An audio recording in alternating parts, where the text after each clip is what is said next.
Class 10 का exam देने वाले मेरे सभी प्यारे स्टूडेंट, अब आप लोग तैयार हो जाइए, क्योंकि अब आपका एग्जाम बहुत ही नजदीक आ चुका है। और अगर आप 2025 में बिहार बोर्ड क्लास 10 का एग्जाम देने वाले हैं तो अपने तैयारी को परखिए।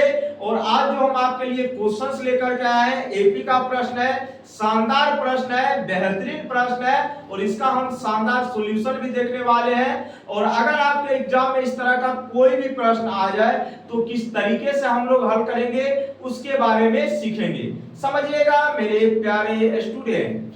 यहाँ पे मेरे प्यारे स्टूडेंट आप देख पा रहे हैं क्वेश्चंस में ये कहा गया है n के किस मान के लिए, यहाँ पे n दिख रहा है, कह रहा है n के किस मान के लिए दोनों समांतर श्रेणियां, पहला जो समांतर श्रेणी आपको दिया गया 63, 65, 67, 100 एंड 100, ठीक है। और दूसरा समांतर श्रेणी आपके पास 3, 10, 17, 100 एंड 100 के nवें पद समान होंगे। मेरे प्यारे स्टूडेंट समझिएगा लेकिन प्यार से, कैसे करेंगे इस क्वेश्चन को हल।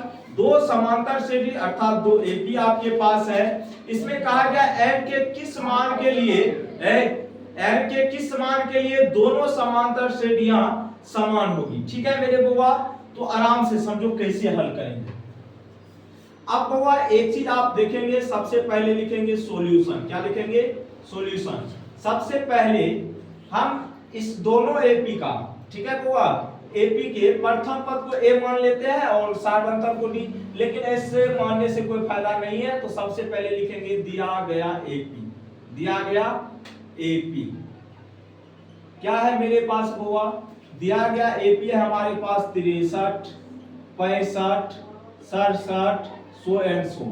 अगर मैं इस एपी के प्रथम पद को ए मान लूं तो प्रथम पद कितना हो जाएगा 63।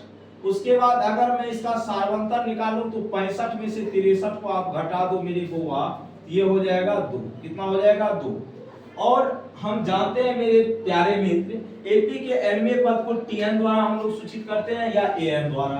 तो tn बराबर फार्मूला क्या होता है? a plus n minus 1 n2 में कितना हो जाएगा? d। तो tn ही लिखेंगे इसको। आप कहेंगे सर बिल्कुल, a के जगह 63 फिर प्लस n के वैल्यू नहीं पता इसी का, तो हमें निकालना है d का वैल्यू पता है 2। कहने का सेंस हो गया 63 प्लस 2n माइनस 2। ये भी आप कह सकते हो, बिल्कुल कह सकते हो। एक स्टेप और इसको हल करोगे तो 63 में से 2 जाएगा 61, फिर प्लस में हो जाएगा 2n। इसको मान लो समीकरण 1, ऐसे मान सकते हैं समझने के लिए, कोई दिक्कत? चलो अगला जो एपी हमें दिया गया था 3, 10, 17, ये दूसरा एपी जो हमें क्वेश्चंस में दिया गया उसकी बात करें तो इसके भी प्रथम पद को ए मान लो तो ये कितना हो जाएगा 3।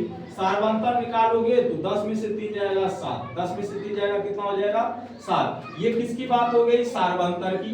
और एपी के अन्य पद को तो tn द्वारा यहां भी सूचित करेंगे तो a plus n minus 1 into में कितना हो जाएगा d। a कितना हो जाएगा आपका 3, n माइनस 1, d का वैल्यू कितना है बोलो तो? d का वैल्यू है 7। यहां से हो जाएगा 3 प्लस 7n माइनस 7। तो मेरे बुआ कहने का सेंस क्या हुआ बताना जरा सा। तो 3 में से 7 जाएगा -4 प्लस 7n हो जाएगा, ये समीकरण नंबर 2। अब यहाँ पे स्टूडेंट समझने वाला पॉइंट क्या है उसको समझिएगा, ठीक है। अब यहाँ पे आप देख पा रहे हैं ये हमें पहला एपी दिया गया था, प्रथम पद को ए मान लिया 63, डी का वैल्यू इतना हो गया, ठीक है।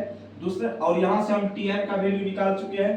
दूसरा एपी ये मुझे दिया गया था, यहाँ से भी हमने tn निकाल लिया। अब यहाँ पे क्वेश्चंस में ये कहा गया था कि n के किस मान के लिए, समझिएगा, n के किस मान के लिए दोनों समांतर श्रेणी के nवें पद समान होंगे। तो nवें पद को हम लोग किसके द्वारा सूचित करते हैं? tn द्वारा। तो यहाँ पे tn का वैल्यू इतना आया है और यहाँ पे tn का वैल्यू इतना आया है। क्वेश्चंस में कहा गया दोनों बराबर होना चाहिए। यहाँ पे अगर आप पकड़ पाएंगे तो दोनों को केवल आप बराबर कर दीजिए, कहानी खत्म है आपका। तो हो जाएगा 61 प्लस 2n बराबर कितना हो जाएगा? -4 प्लस कितना 7n। यहां से हल करोगे आप तो 2n, और इधर देखेंगे स्टूडेंट ये प्लस में 7n इधर आएगा तो किस में होगा? माइनस में। किस में होगा? माइनस में। ये -4 हो गया आपका और ये इधर जाएगा तो माइनस में हो जाएगा। तो -5n बराबर हो जाएगा -65। कितना हो जाएगा? -65 होगा कि नहीं बताना जरा सा। तो माइनस माइनस तो कट गया तो n का वैल्यू हो जाएगा 65 बटे कितना 5। कितना हो जाएगा? 5। तो आंसर कितना आ जाएगा? 13। मतलब n बराबर अगर 13 होगा तभी दोनों पद क्या होंगे, समान होंगे, n पद दोनों का। ठीक है, n की जगह हमें कितना लेना पड़ेगा, 13, और n का ही वैल्यू हमसे पूछा भी गया था। तो क्या हम यहाँ से n का वैल्यू नहीं निकाल सकते हैं? बिल्कुल निकाल सकते हैं, और बेहतरीन तरीके से हम लोग निकाल सकते हैं। तो ये था आपके एक शानदार प्रश्न का शानदार आंसर, और हमें उम्मीद है आप सभी स्टूडेंट बेहतरीन तरीके से समझ भी होंगे। बाय बाय, टेक केयर, जय हिंद, जय भारत।